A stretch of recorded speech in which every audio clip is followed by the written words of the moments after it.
سوالهایی که امروز انجام می‌یابد و خیلی مهم هم هستند و سمع شما میرسانم. السلام علیکم داملای محترم حاجی میرزا، لطفاً تعجیلاً گویید که نماز عصر را بعد نشستن آفتاب وقتی خوانده می شود یا قضایی؟ تا رسیدن وقت نماز شام نماز عصر را گزاریدن رواست؟ التماس از شما با دلیل های قطعی جواب گویید، زیرا در این باره اختلاف های زیادی وجود دارد. با احترام مخلص شما. البته امروز وقتها را ما و شما با نشستن آفتاب معین کردن نمی توانیم، زیرا نشستن این آفتابی که در پس این کوه می نشیند این علک قضا شدن عصر خبر نمی دهد. این نشستن آفتابی که می نشیند این به همون موضع های مکه مکرمه البته گرفته شده است. از این خاطر وقتی آفتاب که می نشیند علک شما نگاه کنید که قریب 30-40 دقیقه دیگه می گذارد که بعد ما و شما شام می خونیم. از این خاطر نشستن این آفتاب قضا شدن عصر خبر نمی دهد و این به این موضع های ما و شما هم وابستگی ندارد. این به همون خود موضع های همون مکه مکرمه البته لازم است. از این خاطر امروز به ساعت هایی که داریم خراب و لاغرستی میخواهی این مشکلی رو حل کنی، پس این مشکلی تو حل است. شرکت شفافرما به شما رید جنچین رو توصیه میدهد که در مدت یک ماه از 7 تا 10 کیلوگرم وزن به شما داده می شود. کودک هایی که از پیشاب تنقیصی میکشند و تیز پیشاب میکنند، پس این مشکلی حل است. به شما شفافرما سیستید اونریز رو توصیه میدهد که شما میتوانید این مشکلی رو حل کنید. ما و شما اگر از روی ساعت ها کار کنیم انشاءالله این بهتر است. برای همین تا نماز شام اگر نیم ساعت اقلا مانده باشد یا 20 دقیقه هم که مانده باشد شما عصر خوانید، عصر شما از وقتی حساب می شود، هیچگاه قضایی حساب نمی شود. لیکن حرکت کنید که چند قدر البته نماز در وقت خودش ادا کنید. در وقت خودش خواندن البته ثواب دارد. حتی فقهای ما و شما میگوید والعصر ما لم یتغیر، عصر همین قدر بر وقت خوانید که حتی شعله های تیز آفتاب چشم های شما را میزدگی باشد. یعنی این قدر بر وقت عصر باید که خوانده شود. اقلا امروز 3:30 یا 4 آخر وقت خوانیم، انشاءالله خیلی ثواب زیاده در نماز عصر ما و شما بهره میگیریم. السلام علیکم پیشوای ما، من یکی از مخلصان شما می باشم. من یک سوال دارم، نیم ساعت به نماز عصر ماندن نماز پیشین را خواندن درست است یا نه؟ یا اینکه نیم ساعت به نماز شام ماندن نماز عصر را خواندن درست است یا که نه؟ التماس با من ساده کرده فهمونید. درست است الحال چگونه که جواب گفتیم.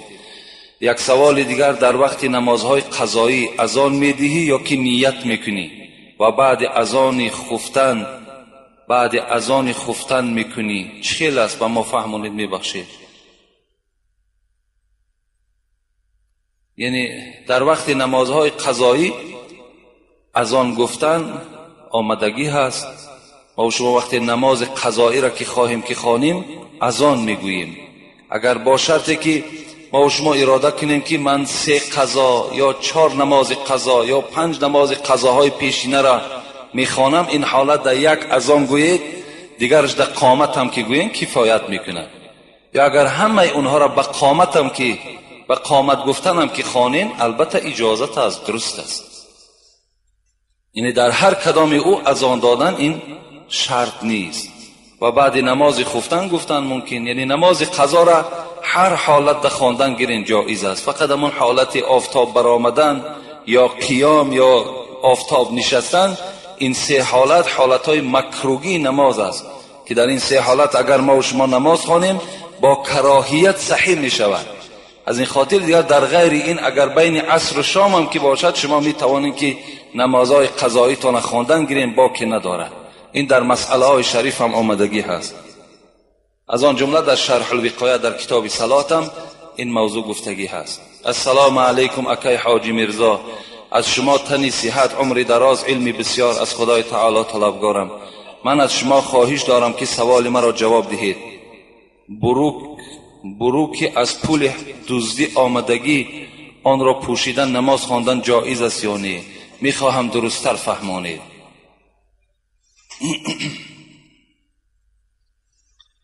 وقال رسول الله صلى الله عليه وسلم من اشترى ثوبا ب10 دراهم وفي ثمنه درهم حرام لم يقبل الله صلاته ما دام عليه.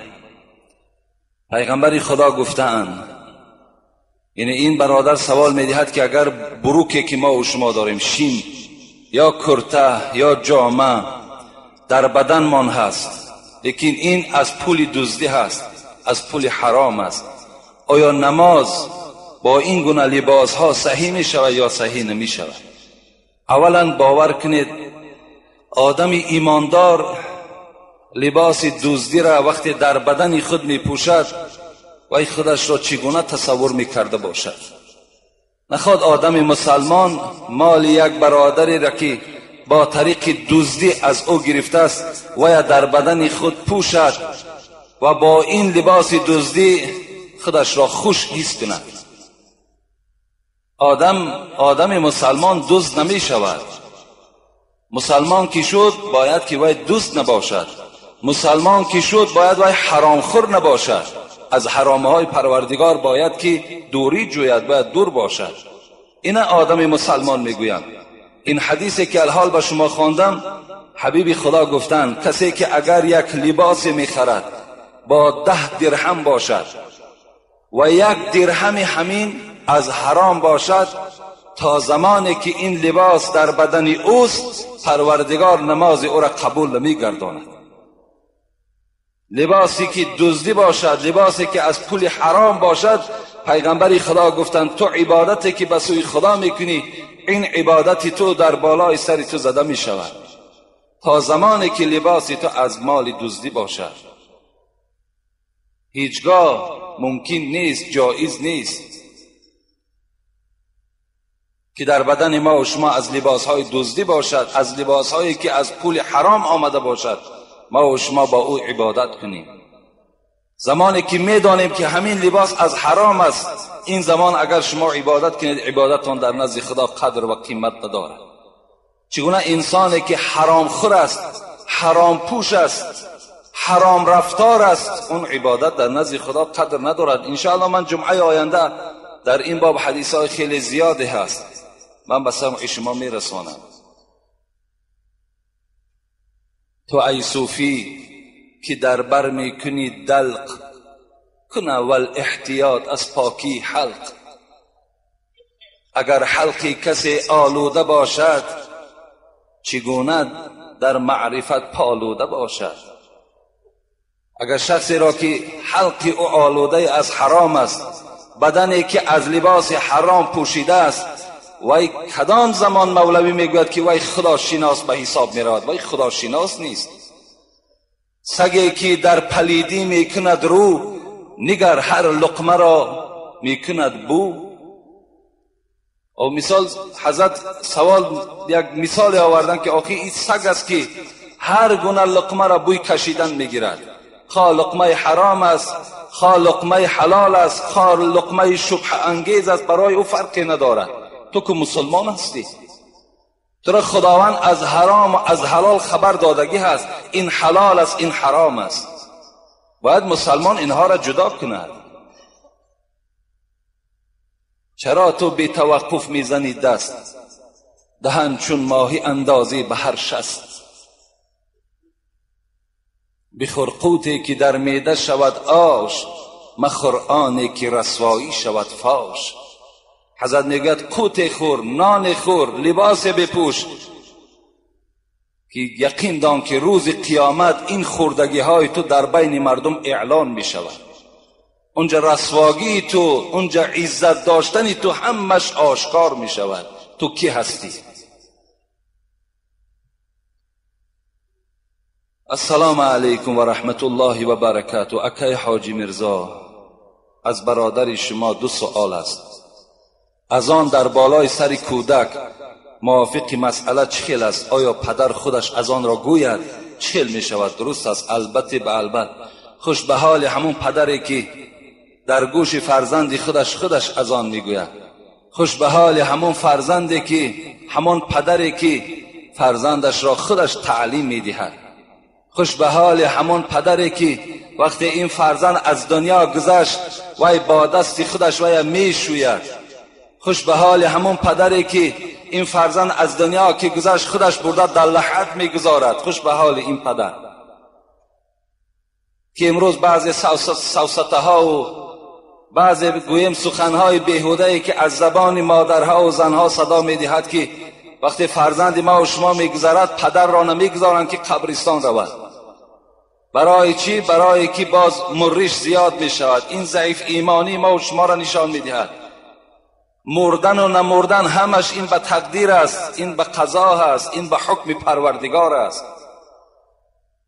تا اگر در خانه باقی مانی فرزند دیگری تو نمیمرد و میمرد وایشم.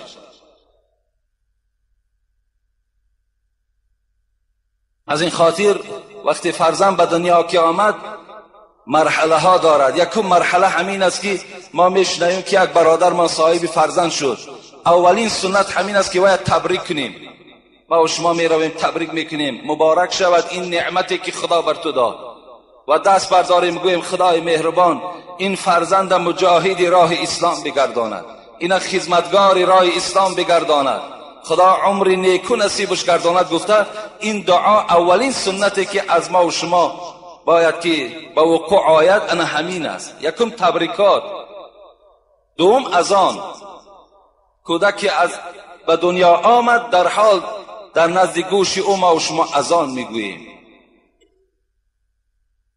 دیگر این تحنیک است، یعنی در کامک همان کودک مالیدن عسل یا مالیدن شیره خرما که برای پیستان مادرش گیرد. عزیزان ما و شما میگوید همین عمل را یک عالم، یک آدم پرهیزکار انجام دهد، اولین لقمه‌ای که در معده کودک می رود آب دهان او که باشد خصلت‌های نیک همون انسان خداوند به این طفل می دهد. دیگر چی گفتن پیغمبر؟ دیگر گفتن تراشیدن موی سر. موی سرش تا 7 روزگی الکی می تراشیم موافق وزن همون موی سری که چند گرمی که می آید باید که طلا ما و شما صدقه کنیم. اگر شاید 1 گرم هم نیاید، شاید 1.5 گرم هم که بیاید، میپرسیم طلا چند است؟ شاید 30 سامان باشد، شاید 40 سامان باشد. اون مقدار در راه خدا خیر میکنیم. و آخران این عقیقه هست. اگر بچه باشد 2 گوسفند، دختر باشد 1 گوسفند ما و شما ذبح میکنیم. اگر خواهیم خام تلاش میکنیم، اگر خواهیم مردم نان میدهیم. یک پیشوامون آورده در اونجا موعظه میکنند. این سنت هایی هست که بعد آمدن این نعمت به دنیا این فرزند ما و شما باید که انجام دهیم.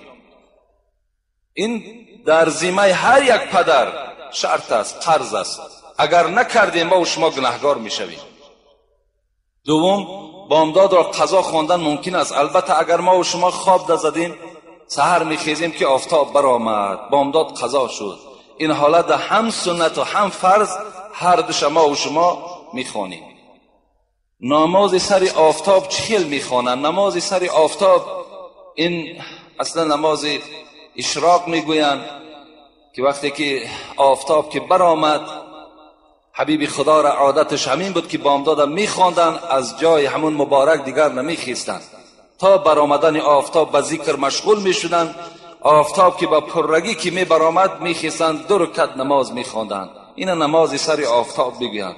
حتی حدیث های پیغمبر میگوید کسی که نماز سر آفتاب میخواند خدا به او ثواب 1 عمره و 1 حج کتابت میکند.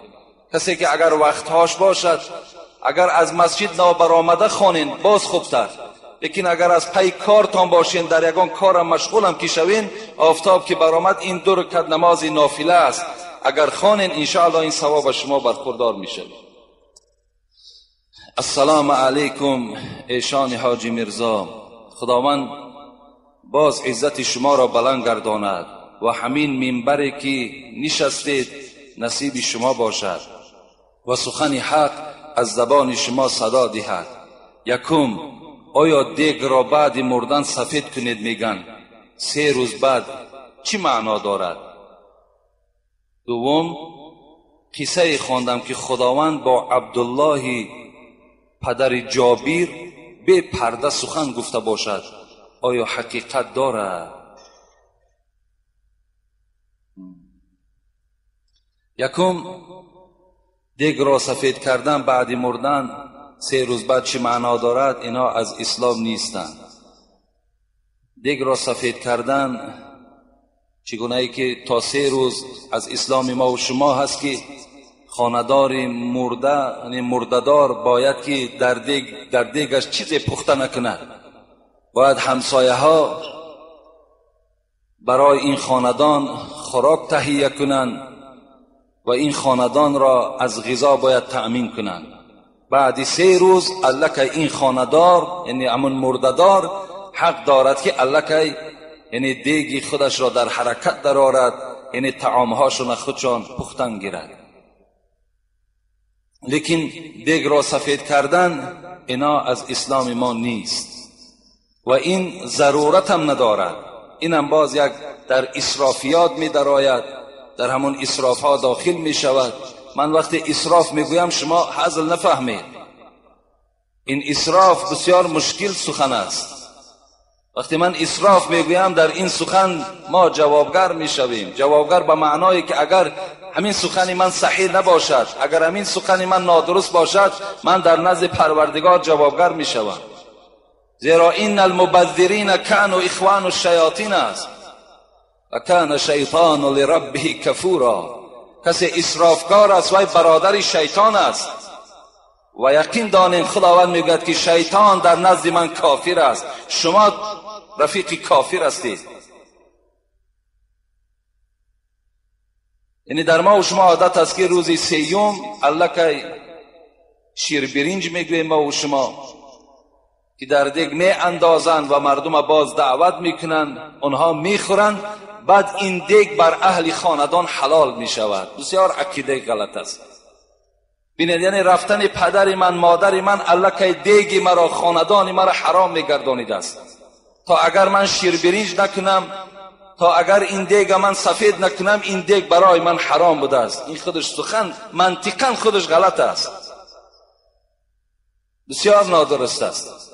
اگر شخصی که نداشته باشد ما و شما را شیر برنج کند، ما و شما را دعوت کند، برای او انسان این دیگ ابدی حرام میمانده است. اینا غلط هستند. اختیارتان، کسی دارد شرایط دارد میکند نمیکند به وی وابستگی دارد. من هیچ دلیلی ندارم که شما را گویم که البته کنید. من برای شما فقط اینقدر توصیه میدهم که شرایطت باشد برای روحانیت پدر و مادرت خیر احسان کن. من در خیر احسان زید نیستم. در هر یک ورق قرآن، در هر یک سخنهای پروردگار و پیغمبر صدقات آمدگی هست.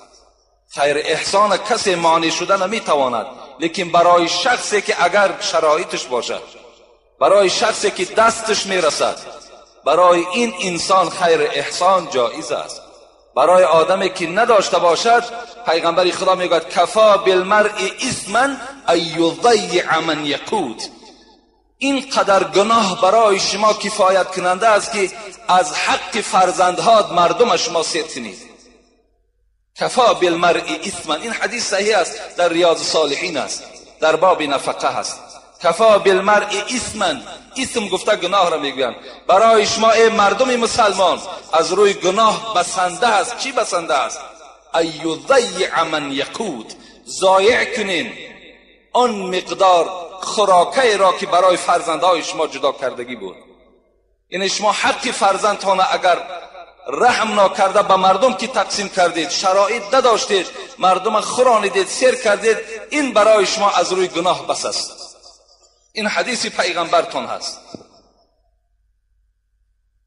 و دوم که این برادر ذکر کردن که عبدالله پدر جابر به پرده با پروردگار صحبت کرده باشد، این قصه را من خواندگی هستم. یکی از کتاب‌های انیس المؤمنین گفتگی که خیلی حکایه های خوب و صحیح در این کتاب جمع شدگی هست. میگوید بار عبدالله ابن جابر، عبدالله پدر جابر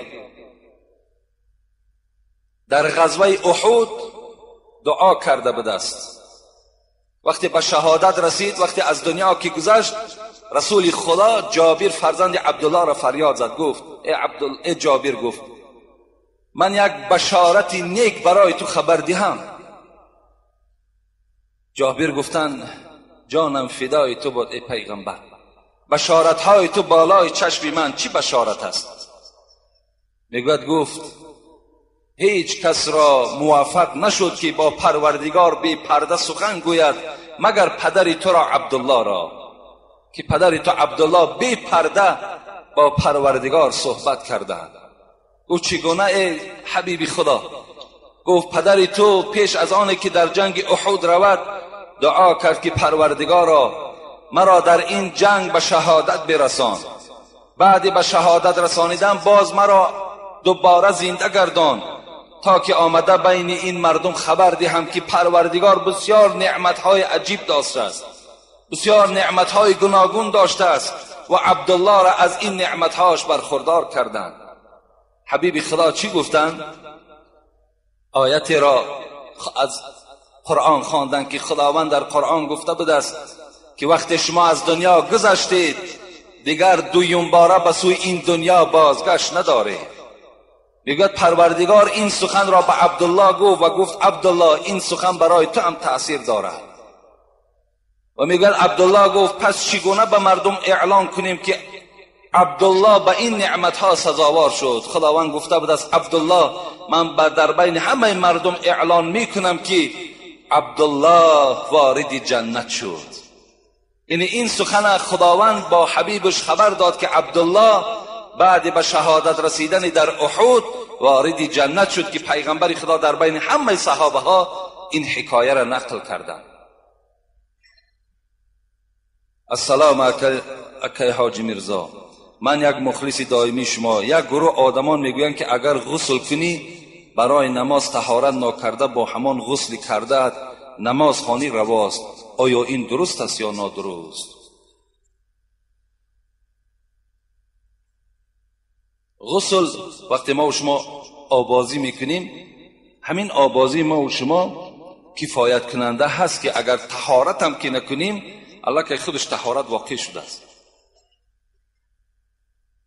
یعنی همین آبازی که ما و شما کردیم خودش از طهارت هم واقع می شود.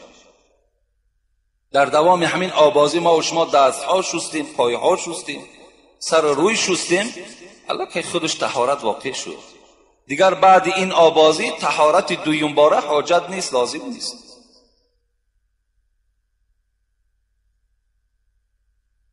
السلام علیکم اکی حاجی میرزا، یک سوال دارم. درباره علی شیر خدا با همه ما نقل میکردید. انشاءالله من بعد موضوع خمر، عرق، یک موضوع دیگه داریم به نام کبر، که آدمایی که تکبر هستند، کبر میکنن، اینها را چگونه هست در شریعت. بعد او خدا خواسته باشد درباره این چهاریار ما برای شما حکایه میکنم که ابوبکر کی بود، حضرت عمر کی بود، حضرت عثمان و علی کی بود. انشاءالله من برای شما خبر میدیم. و این علی شیر خدا گفته این کنیت حضرت علی هست که حبیب خدا را اسدالله میگفتند. اسد گفته عربها شیر میگویند، یعنی شیر خدا گفته این کنیت حضرت علی بودند. و حبیب خدا گفتن ای علی، گفتن خداوند به تو 3 چیز را خاصه دادگی هست که به کسی دادگی نیست. گفتن چی هست ای حبیب خدا؟ گفتن یکم با دستور پروردگار من دختری خودم را فاطمه را در نکاح تو در آوردم، و دوم چیزی که من خداوند برای تو داده است این فاطمه سرداری رئیسی همه زنها در بهشت است. و دویم نعمتی که خاصه تو را دادگی هست پروردگار این امام حسن و امام حسین است که این رئیس جوانهای در جنت است. و سوم چیزی که خداوند بر تو داد این دامادی تو بر من است که من سید اولین آخرین هستم، که این فقط برای تو موفق است. از این دیگر بزرگتر چیز بلندتر نیست. گفتند انشاءالله من حیات و زنده و سلامت باشیم این مسئله را برای شما میگویم.